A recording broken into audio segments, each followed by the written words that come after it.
Hi folks, I'm Ownthought, and this is Cutting Through the Matrix on the 3rd of December 2017. I hope everyone is hanging on to their sanity as we go through this massive phase of new logic, you might say. This forced new logic, which is no logic at all. It really is just mass brainwashing, as far as I can see, where everything that was is being changed and altered or turned upside down to accommodate the new. Everything has to be made new. Very old idea, and that's what you're going through today, of course. Social engineering on a massive scale with new indoctrinations and new belief systems. And again, all the old techniques which were proved effective in previous ages, even in ancient times, are brought back into being, along with coercion and even threat, you might say, too, on the populace, not to go if they won't go along with certain things. If you have your own opinion on something, it's probably best not to say anything these days, because you can get some incredible backlashes from those who are invested, this is the terminology they use, invested in the new understandings, you might say, of humanity. And it's not going to stop here. This is, again, as I say, this is the biggest change in society that we've had for many centuries, in fact, right down to bring forth all the old ideas of even early psychology and behaviorism, which really set out the premises that they could train people like animals to believe anything and respond that way about anything. Anyway, in other words, the better the indoctrination and techniques of indoctrination, the more so people will go along with things too. Using, again, understood properties of observation, like peer group acceptance and wanting to belong in your peer group, going along to get along, plus all promotions, for instance, and all kinds of jobs will depend on you going along with all the new premises. It truly is amazing to watch it all, knowing it was going to come, because the big players, 40, 50 years ago, or even further back, talked about it.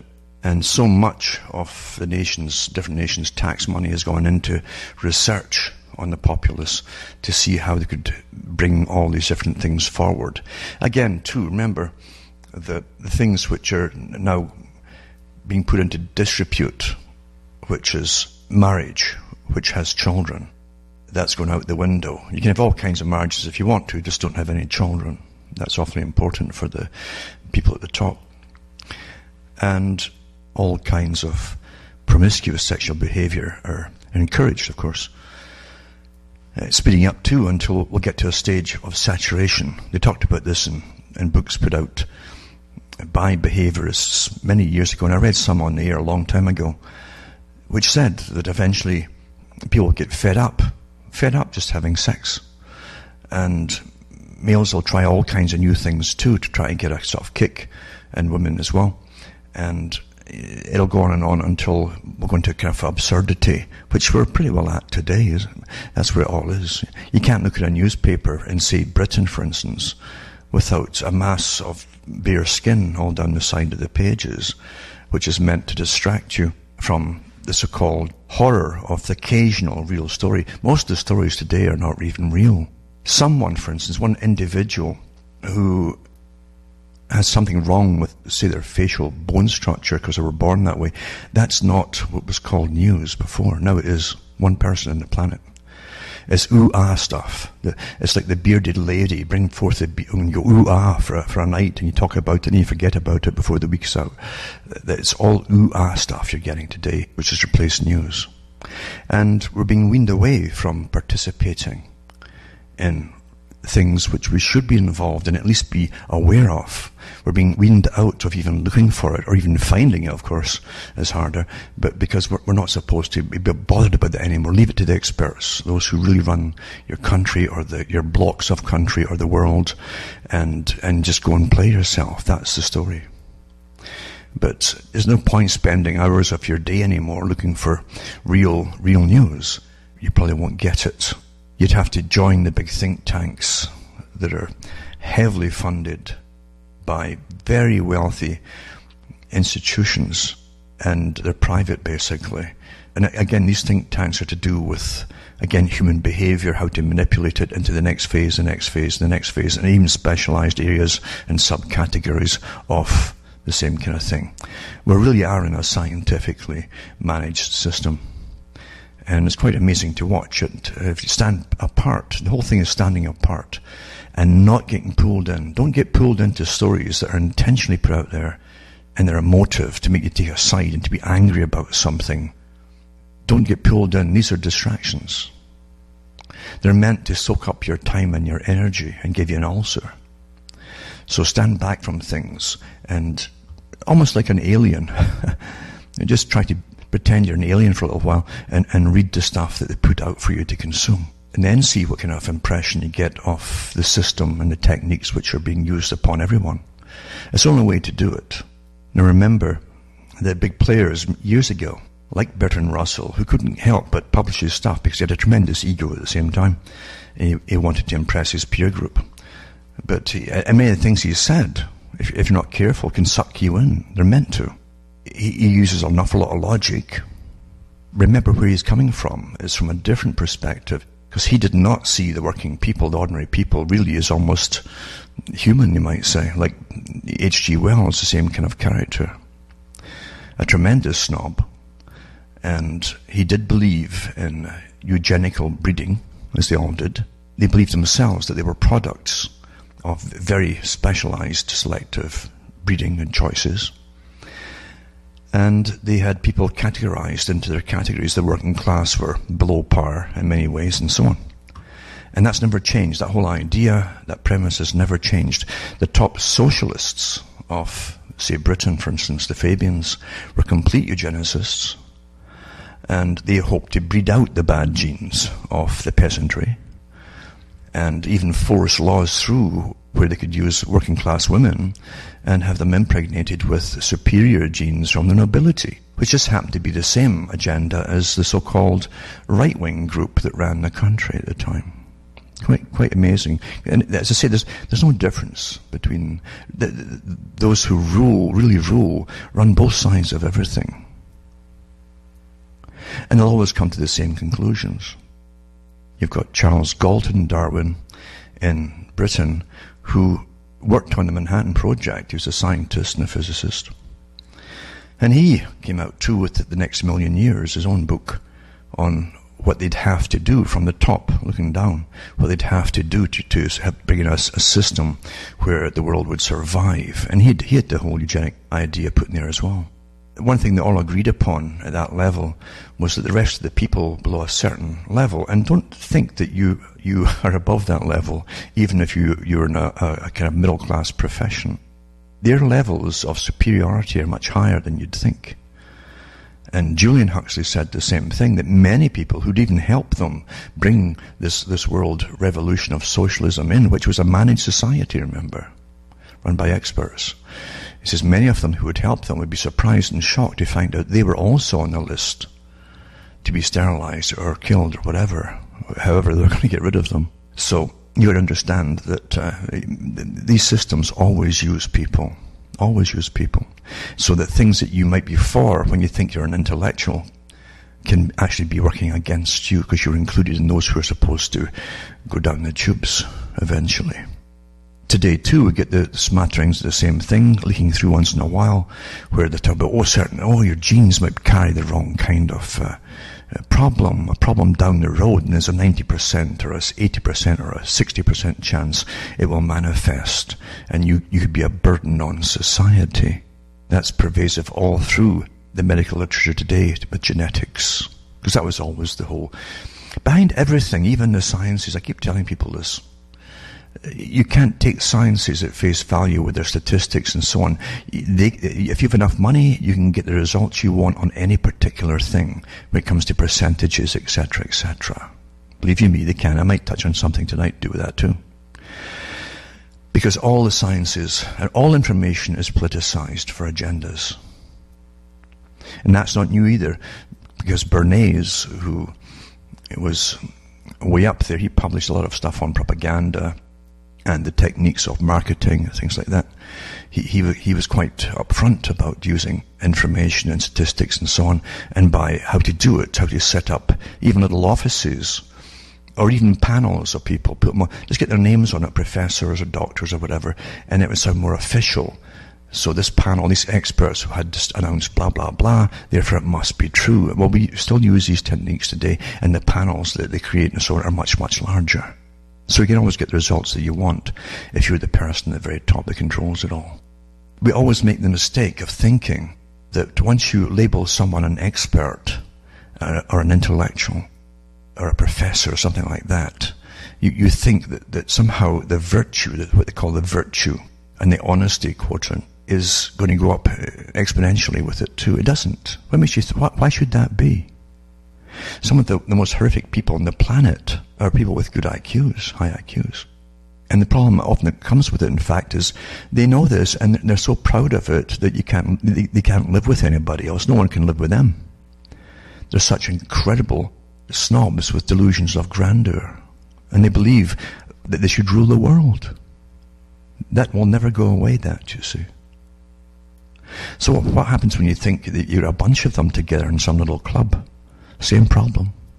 That's what happened before. When they sat and talked about eugenics and how to cull off the useless eaters, as Bertrand Russell called them, that has never stopped. And we're taught, again, to praise these characters because of the occasional bit of wisdom that they put forth.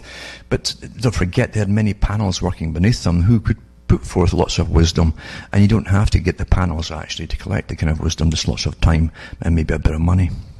So the technique is almost with Bertrand Russell. It's interesting. See, some of his books are good with the facts that they could observe back then, like war is crazy. Look at that, the cost of war, not just monetarily, but physical as well, and the maiming of it, not just the deaths of it all, and the waste of all your gross national product.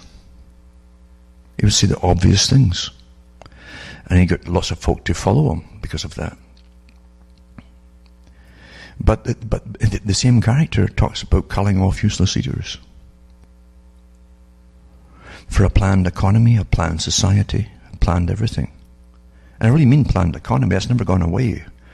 And as they bring the cashless society forward at a massive pace today, very quick, they want it all electronic within the next few years, and there's lots of articles out there about that, then you'll get to the stage where they can and will dish out to the public your weekly or monthly stipend, you might say, which you cannot save up. You must spend it all for your essentials. And it starts off at the same figure. See if it's a Monday or a Friday, it would start off at the same figure every week or month or whatever.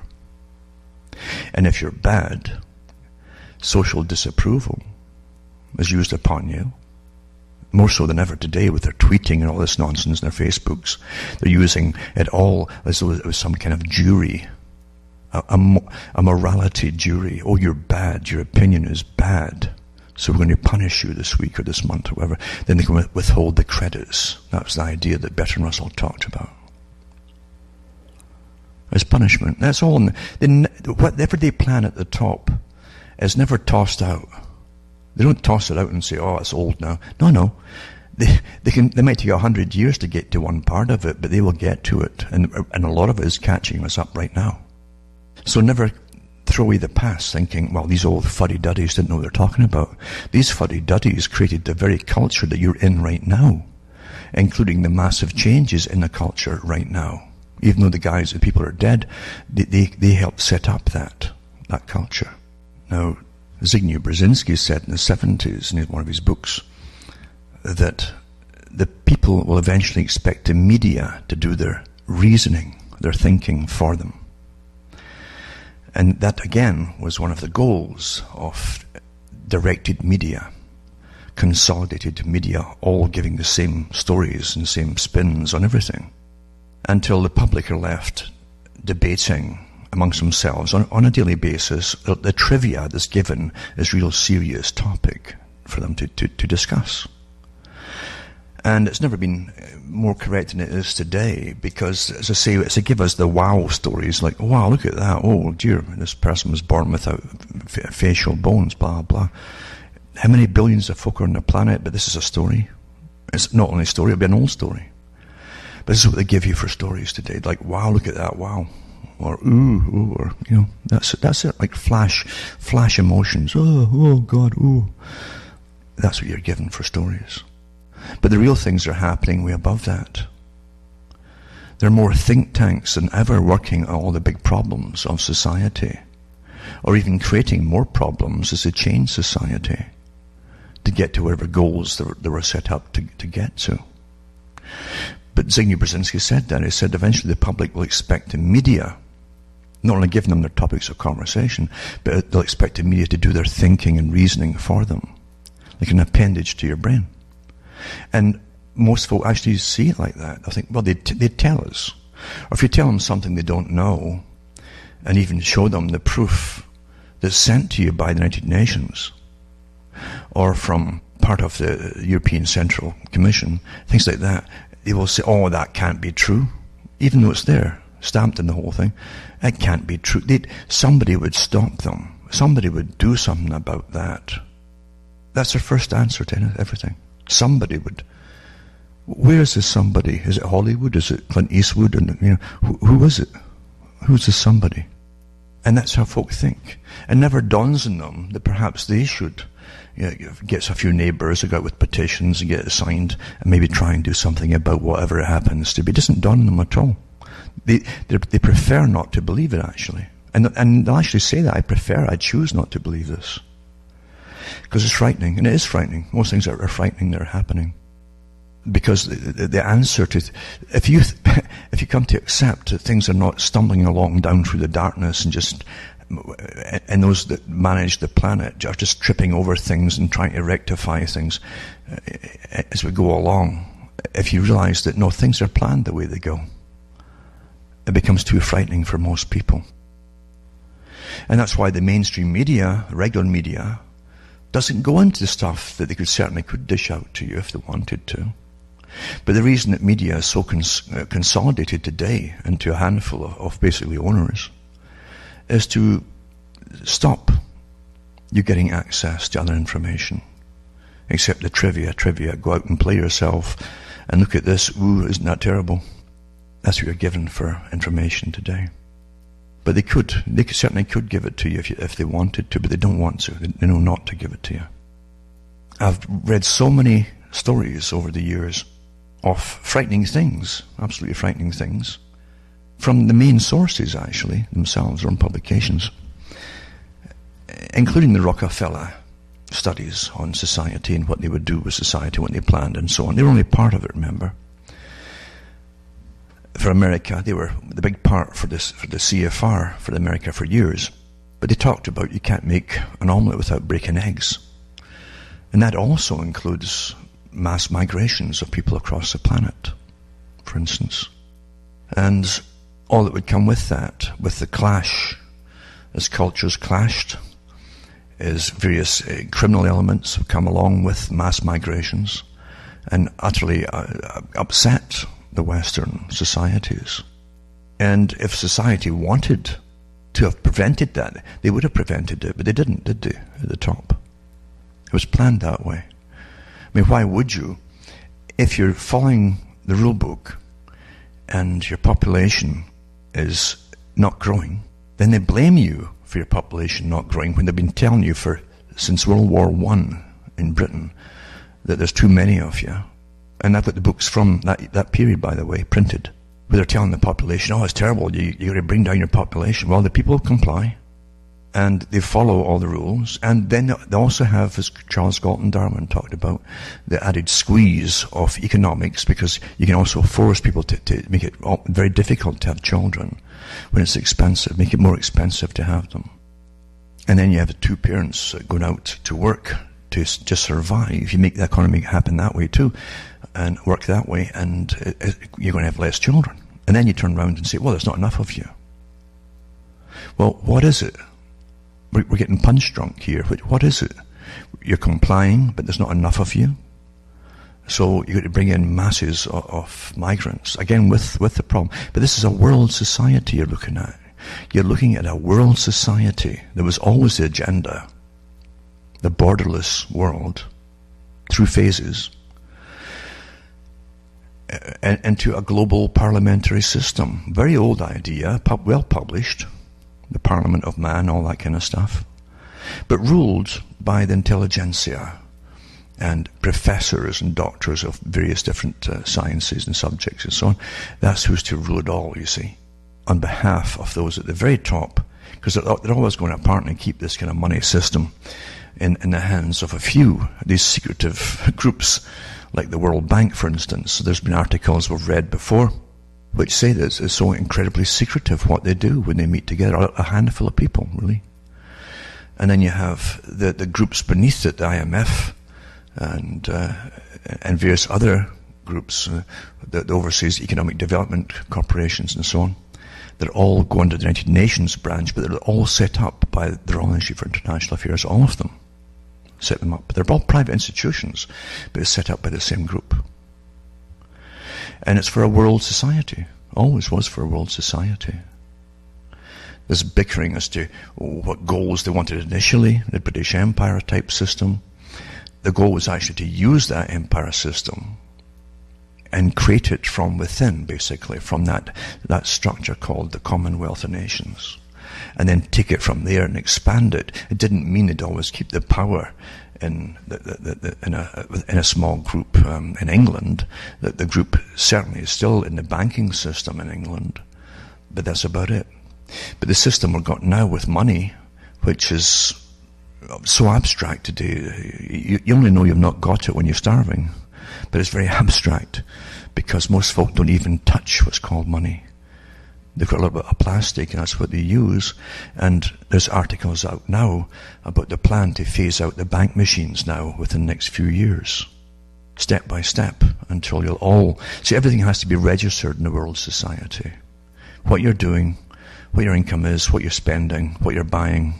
And you'll get nudges and actual visits eventually when you're eating too much of what's called the wrong foods and so on, after being told repeatedly by your artificial intelligence that what you're doing is wrong, or you're eating more than your share, or whatever it happens to be. This is this system that's coming in right now as we speak. So never think, at least I never think, that which you're given just happened to spontaneously come out by itself, to do with the internet, the type of internet, the big servers that you've got, all tied in with intelligence agencies and the Facebook and everything else that's out there that folk are encouraged to go into and use. Any more than your supermarkets are there just to make money. Everything's to do with power and control. Power and control, everything out there. And it's not my suspicion of it that makes it so. It's the fact that that's been well documented by many of the folk who set up the conglomerate media of today, and set it up a long time ago. I went through the organizations from their own records to do with how they set up the conglomerate inside the US by the Rockefellers in a group. They actually paid for the studies to be done, how many of the mainstream media they'd have to own, in magazines and so on, to control and put out unified public opinion on the public. That's power. And everything's about power today for the managed, expertly run society. Now here is an article from the National Science and Technology Council. It's got a National Artificial Intelligence Research and Development Strategic Plan. This is from last year. Artificial intelligence is a transformative technology, and this is the age of change, transformation. The 21st century was to be the century for all this was to happen. Everything they'd ever planned in sociology and all the rest of it in the sciences, the social science, were to be fulfilled in the managed society. Anyway, it's a transformative technology that holds promise for tremendous societal and economic benefits. Has the potential to revolutionize how we live. Artificial intelligence, remember. How we live. Agenda 21, 21st century.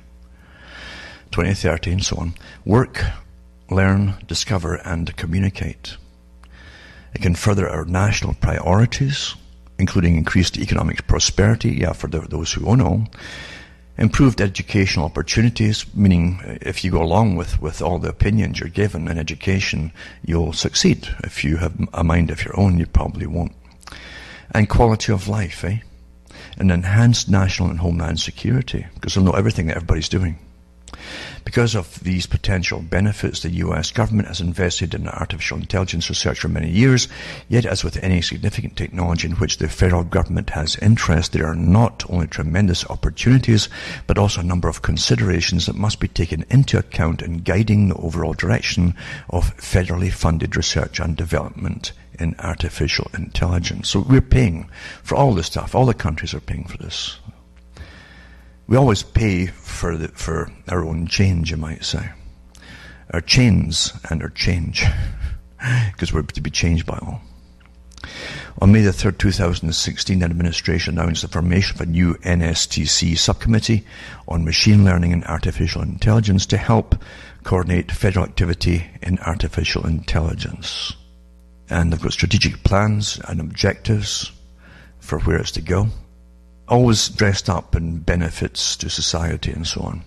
So they want to make long-term investments in artificial intelligence research, develop effective methods for human and artificial intelligence collaboration. Rather than replace humans, it says most artificial intelligence systems will collaborate with humans to achieve optimal performance. Really? Well, who's designing what is optimal performance? Right now, you could go into have a mind wipe, you might say, and come out and you'd be utterly politically correct and see all the new in vogue things, and you'll be improved. They'll call you improved. Researchers need to create effective interactions between humans and artificial intelligence systems. You're going to be spied on about everything you do. It's bad enough already, but it's going to be an awful lot worse. Understand and address the ethical, legal and societal implications of artificial intelligence. They expect it to behave according to the formal and informal norms to which we hold our fellow humans. Researchers need to understand the ethical, legal and social implications and to develop methods for designing systems that align with ethical, legal and societal goals. Well, who decides what the ethical goals are? You can also see the changes we're going through now. We don't decide this. It's all given from the top down. Legal, same thing. And societal goals, who decides what societal goals should be? I mean, those at the top already, in the scientific realms, believe that they should decide what the societal goals are. How you behave, how you think, what your opinions are, and all the rest of it. Ensure the safety and security of artificial intelligence systems, develop shared public data sets and environments for artificial intelligence training and testing. So we're always getting tested on us, naturally, and measure and evaluate the technologies and so on. Now, then we go into this article here, which ties in with it. Facebook rolls out artificial intelligence to detect suicidal posts before they're reported. And you could tie us in with Minority Report too, where you'll be tried for pre-crime before you actually do any crime. They'll detect that you don't know it yourself, but you were thinking about it. It's the same thing. So they're using it as something that you're not going to object about initially. So, well, it's to detect suicidal posts before they're reported. Software to save lives. Isn't everything that's sold to you that takes away rights and freedoms sold to you is a beneficial thing? Facebook's new proactive detection. So there you go. There's that word, proactive. Anything proactive is apparently good for you. Artificial intelligence technology will scan all posts for patterns of suicidal thoughts, and when necessary, send mental health resources to the user at risk, or their friends, or contact local first responders. By using artificial intelligence to flag worrisome posts to human monitors instead of waiting for user reports, Facebook can decrease how long it takes to send help. It previously tested using artificial intelligence to detect troubling posts. Well, you can see how many folk are getting banned off it with the opinions that they have. Anyway, and more prominently surface suicide reporting options to friends in the US. Now Facebook will scour all types of content around the world with this artificial intelligence, except in the European Union, where general data protection regulation and privacy laws on profiling users based on sensitive information complicates the use of this technology. We don't have that problem, apparently, elsewhere. They can grab whatever information that they want, in other words. Facebook also will use artificial intelligence to prioritize particularly risky or urgent user reports, so they're more quickly addressed by the moderators, and tools to instantly surface local language resources and first responder contact info. It's also dedicating more moderators to suicide prevention, training them to deal with the cases 24/7, and now has 80 local partners like Save.org, National Suicide Prevention Lifeline, and Forefront, which to provide resources to at-risk users and their networks. Now, that's not going to end there, as you well know. Again, it's literally Minority Report. It is, obviously. It says the creepy, scary, malicious use of artificial intelligence will be a risk forever, which is why it's important to set good normals today, good normals, around weighing data use versus utility, and be thoughtful about bias creeping in. And there's a few links involved in this article too, which go along with it. The article you can look up and see. And it says artificial intelligence, this is Zuckerberg, says in the future will be more understanding. I'll understand more of the subtle nuances of language. And we'll be able to identify different issues beyond suicide as well, including quickly spotting more kinds of bullying and hate. Do you understand where it's all going? This is policing the subtle nuances of language, until literally you'll be locked up or put in a deep freeze like you see in these sci-fi movies forever, basically, because you had a subtle nuance that they detected when you talked about a particular topic. It says, unfortunately, after TechCrunch asked if there was a way for users to opt out of having their posts, Facebook spokesperson responded that users cannot opt out. They noted that the feature is designed to enhance user safety and that support resources offered by Facebook can be quickly dismissed if a user doesn't want to see them. So this is going the whole direction, as you can see. And I myself would say this isn't just a sudden change in ideas. I'd say that all these ideas were planned before you even heard of these particular programs that you're using. Of course it is. Everything's about power. Again, don't forget that. Power and control. A new society. A completely new type of humanity, in a sense, as you go through the big transitions, as they call it. This is the age of transition. Changes this century. All that the controlled, ordered society by the end of the century has to be, at the end of the century, they hope to have accomplished everything with the new types of humans, the vastly depopulated planet, where the useless eater types that would have worked in the factories, and that's what they say themselves, and the lower paid jobs will be gone. You'll only have the intelligentsia left, and robots and all the rest of it. That's what they hope for. And they'll probably keep a certain few around in case anything goes wrong, but that's about it. The Brave New World scenario with the different types and classes of humanity. Quite interesting. When things don't make sense in society, it's not because those at the top who are planning it are simply stupid. It's that they have different agendas and they aren't going to tell you their agendas. That's why it doesn't make sense to you. As I say, if you're good and you're depopulating by not having children, or enough children, or a certain amount of children, and you're going down to an optimum, what was called the optimum population for, say, the UK. At one time it was about 40 million. That's what they wanted, it was optimum. Now it's over 70 odd, I think. So if you're going the way that the figure that they wanted to get to, then they blame you for not having enough people. Then there's a different agenda there. And it's a world agenda. As I've said before, the peasant from one country is not regarded in any higher esteem than the peasant of another by those who are in the higher classes, you might say. And Britain was really incredible one of the incredible countries that really showed the class distinction. Incredible, really. At one time, actually, I don't know how bad it is now, but at one time in the UK, when I was growing up, your accent would put you in a category immediately as class A, B, C, D, or whatever it happened to be. Your dialect of speaking the language had you filed immediately. And what was interesting, it wasn't just the customs of dress and lifestyle that differentiated people in a heavy class system. It was the actual language itself. And if you listen to, for instance, Aldous Huxley and how he talked, he was a product of the old school, the old upper class school. The same with Russell to an extent. And you find it with Arnold Toynbee and some of his talks. Listen to the way they speak. And it was so designed. It had pluses as well. They're very clear and very precise. Because language, as they knew, was a very important thing. Very important. And they could really, and it's quite interesting to listen to the different ways of describing the things that Huxley will put out, Aldous Huxley. And how precise it is. The man is thinking about every single word he uses. Very important. We forget that.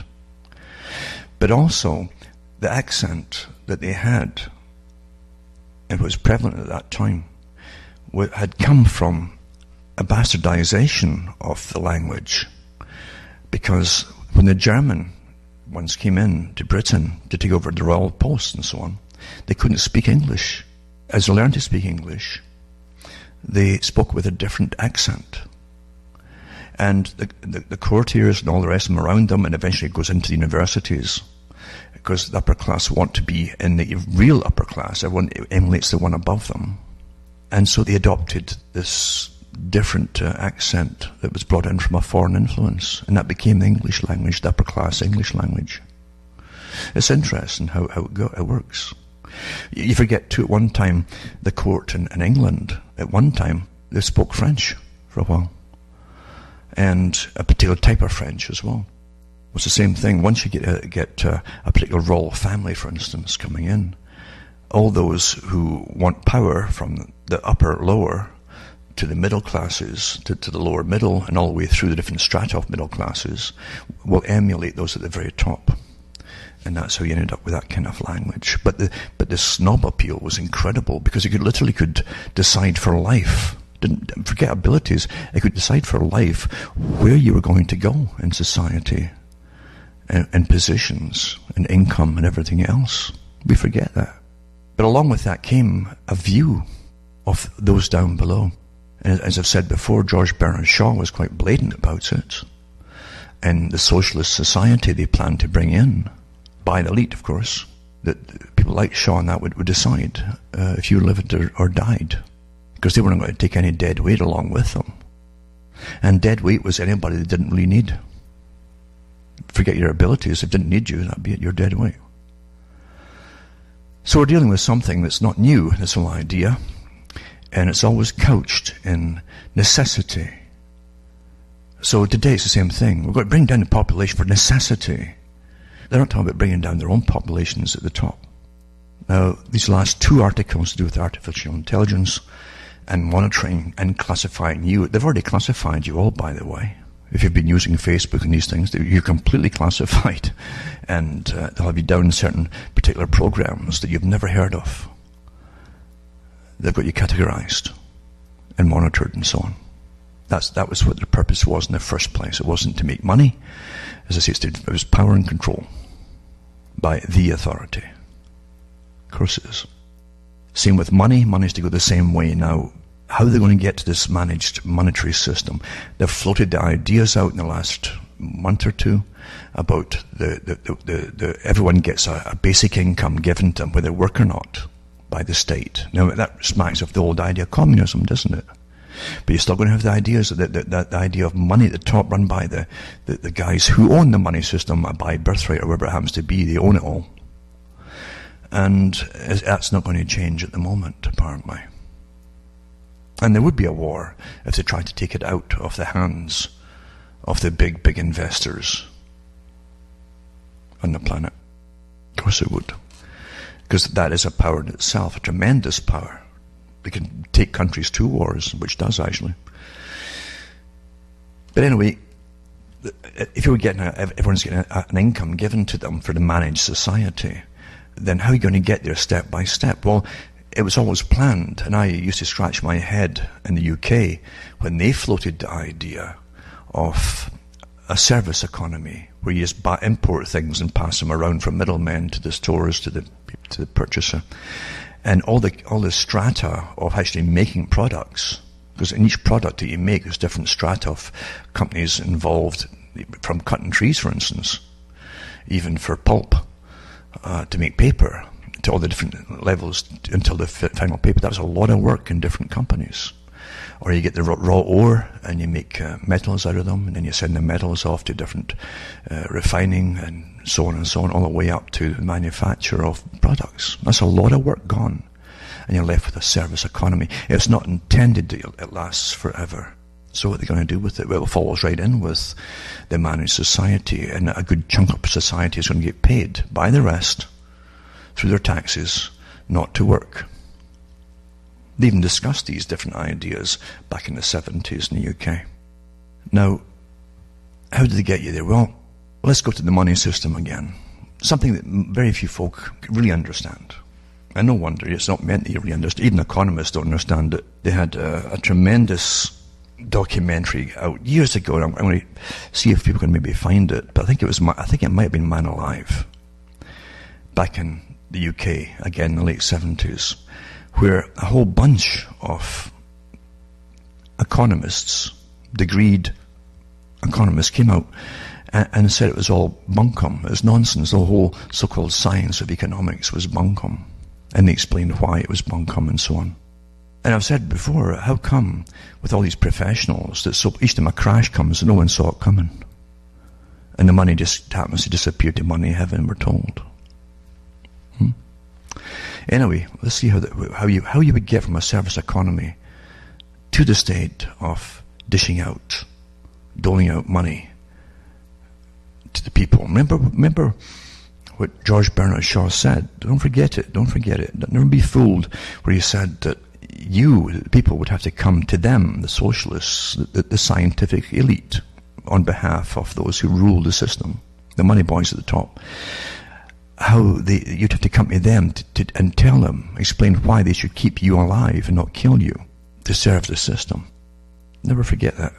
So here you are, right? How do we get into the cashless society? The European Central Bank wants to end deposit protection and offer savers appropriate amount of their own money. I just touched on it last week, but I didn't go into it in too much depth. So this one is from RT. There's a whole bunch of other ones I'll mention too. But what it says, and this is, I've got the articles from the European Central Bank and so on. And remember, all the banks are interwoven across the planet today. That happened with the last crash too, with their investments abroad and all the rest of it, and they're all borrowing from each other and lending to each other and so on, completely intertwined. So covered deposits no longer need to be protected according to the European Central Bank. What they're talking about, and I mentioned these articles too over the last year, 2 years, was bail-ins. Every country under the World Bank, which is every country, Canada, States, all the countries, signed on to the bail-in thing, the bail-in idea, instead of bailing out.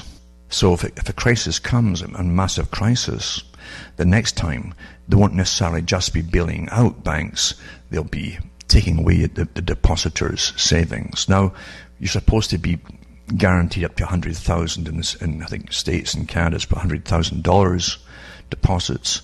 You're safe up till then. But now, the bail-in thing, and I mentioned before, that fine writing and the whole thing that they signed, they could start going into your savings regardless and just disregard the whole idea of a guaranteed $100,000 protection. In Europe, it's 100,000 euros. They actually get more, I think. But anyway, it says covered deposits no longer need to be protected. That's with insurance. According to the European Central Bank, which has proposed this month to stop withdrawals when a bank is on the verge of failing. Now, they knew years ago this was going to get to this stage. Even when 2007 and 8 crash happened, they said you won't see the full effect until another 5 to 10 years. Because all you're doing right now is borrowing, to try to fill in the holes that were left from all the money that supposedly disappeared. And it says, covered deposits and claims under investor compensation schemes should be replaced by limited discretionary exemptions to be granted by the competent authority in order to retain a degree of flexibility, said the bank's proposal. It means that your deposits and savings and all that, and it'd be a checking too, which is under investor compensation scheme, previously insured in other words, will be replaced or should be replaced by limited discretionary exemptions, meaning they can grab it by a competent authority. It suggested that the current €100,000 deposit level currently protected in the event of a bail-in would no longer be available. Just like that, stroke of a pen. During a transitional period, a change period, right? Depositors should have access to an appropriate amount of their covered deposits. Now here, listen to this.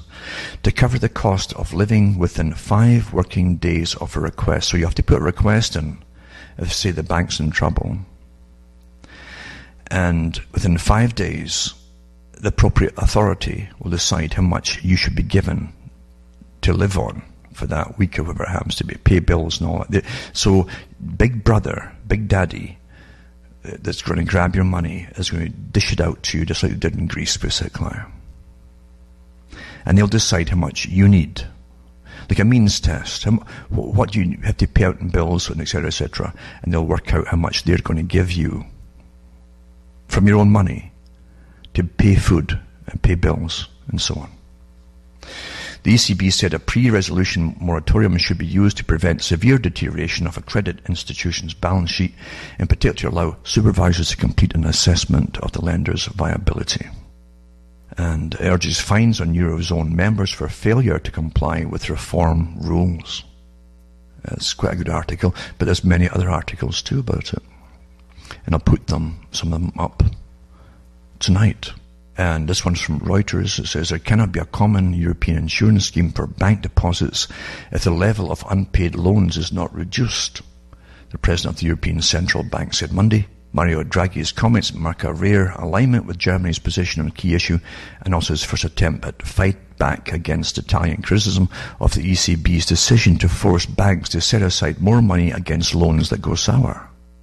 So it's really interesting, the wording of everything. And I've got a PDF as well from the big bank itself, which I'll put up for anybody who really wants to read it. They call it the opinion. Now, the opinion has more legal force than you'd think of. An opinion is legalities, you see.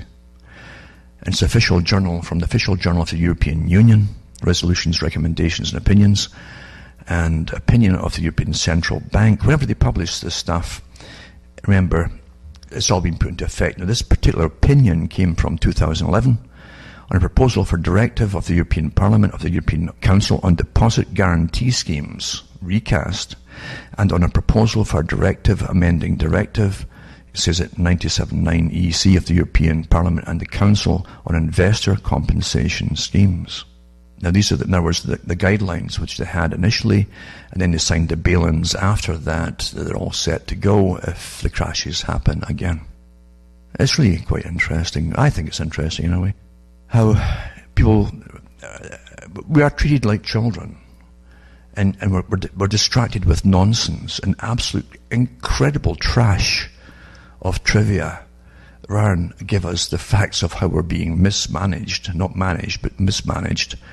And the fallouts from it all too is quite amazing, isn't it? Isn't it really? Now you find awfully good articles in some countries, in newspapers, where there's not as much control yet over what they say. The West, I would say, is pretty well all controlled, incredibly well controlled by conglomerates. I have lots of articles too, I won't go through them all about that. But in some countries like India, for instance, you'll find awfully good information about what's going on. Now here's one here, and it's actually from the Telegraph, but it's actually in, I think, the India branch, perhaps. And it says, concern over bail-in and provision on bank depositors. 30th of November 2017, it says, politicians of various stripes have started to raise red flags about a provision in a bill that the Narendra Modi government intends to move in the Lok Sabha in the upcoming winter session, which could theoretically allow beleaguered banks and financial institutions to scoop up depositors' money to stop them from going bust. It's called a bail-in, a concept coined during the European banking crisis of 2008 and 2009, which has been wormed into the Financial Resolution and Deposit Insurance Bill. That's what we all have too. When a bail-in is triggered, a bank's depositors run the risk of being forced to bear a part of the burden of recapitalizing the entity. In effect, a part of their deposits may have to be written off. That's what happened to bondholders and depositors in Cyprus banks. Remember, it happened in Cyprus. That was the big test case, with more than 100,000 euros in their accounts.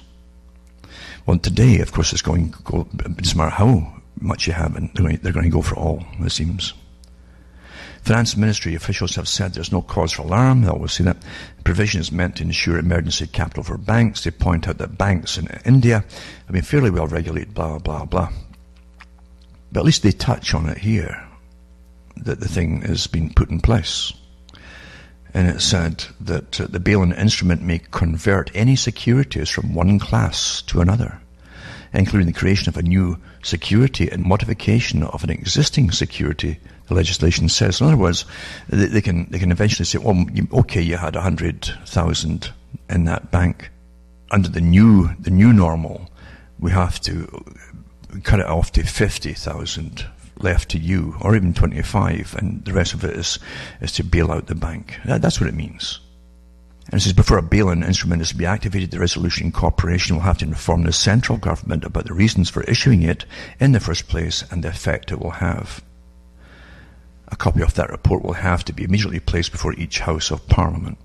Now remember too that all the top banks, that happened the last time, are completely intertwined in and they're lending to each other and borrowing from each other and so on.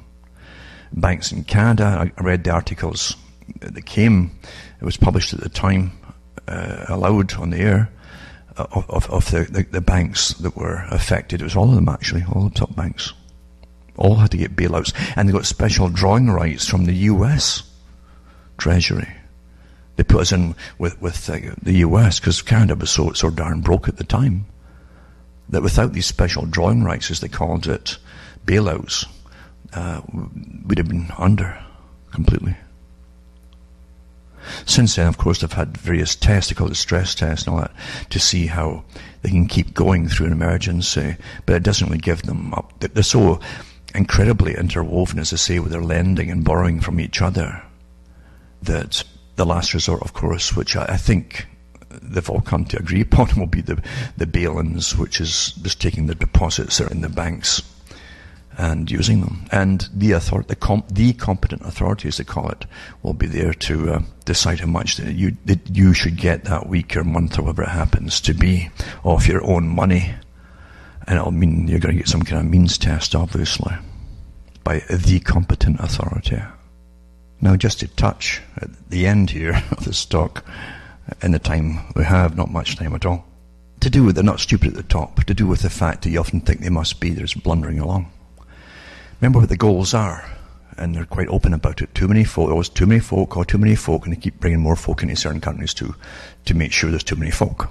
And then you have articles like this. Canada and the United Kingdom have enticed 18 other nations to adopt mutual goal of weaning themselves off coal-fired power. But at least 2 provinces trying to negotiate their way out of the federal government's own domestic plan. That's one article. And then you go into this one here. Climate Change Minister Claire Perry launches Powering Past Coal Alliance at COP23. Alliance of Nations and so on. And then you take it to this one here. Fuel poverty. What is fuel poverty? The UK fuel poverty is defined by the Warm Homes and Energy Conservation Act as a person to be regarded as living in fuel poverty if he or she is a member of a household living on a lower income in a home which cannot be kept warm at reasonable cost. That's one of them. But then you have this one, fuel poverty deaths are 3 times higher than government estimates. Well, are you surprised? The number of people dying as a result of fuel poverty, 3 times higher. Some 7,800 people die, that's not including the ones who get pneumonia and are almost dead and so on, during winter because they can't afford to heat their homes properly, says fuel poverty expert Professor Christine Little of the University of Ulster. That works out at 65 deaths a day. And it's defined as someone who needs to spend 10% or more of their income on heating their home. The new total calculated using World Health Organization guidance. You mean the very fact that they bring in World Health Organization guidance. People have been heating themselves from before the Stone Age, and you know what you need themselves. But your ability to get reasonable fuel has been taken away from you, step by step by step. And it's to get made worse by all this cutting back on the carbon nonsense.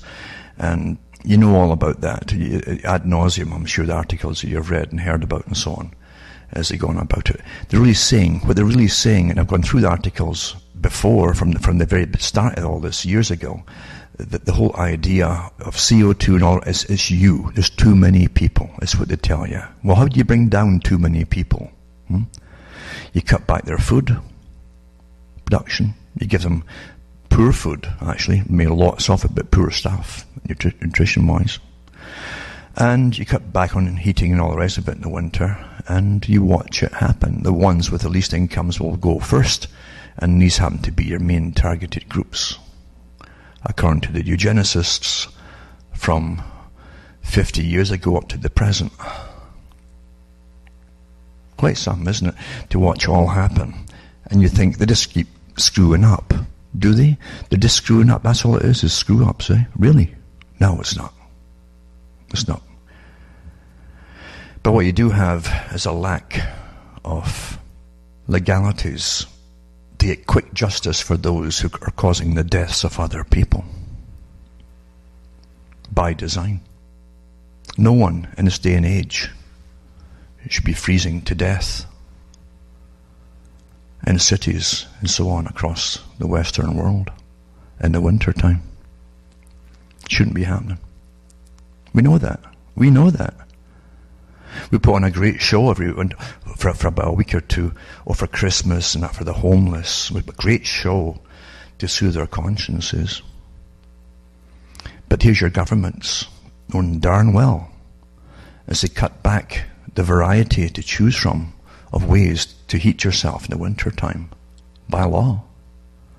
They know what's going to happen. They know before it all happens. They know. What do you call that? Huh? Well, Rockefeller said, well, you can't make the omelette without breaking eggs. That's all this is. This mess is just the broken shells. Well, personally, I think it's time we got back to putting a higher value on human life again, because it's drastically being reduced, which of course was the goal of Julian Huxley in his big speech at Planned Parenthood and at UNESCO. From myself, Alan Watt from Ontario, Canada, is good night. May your God or your gods go with you.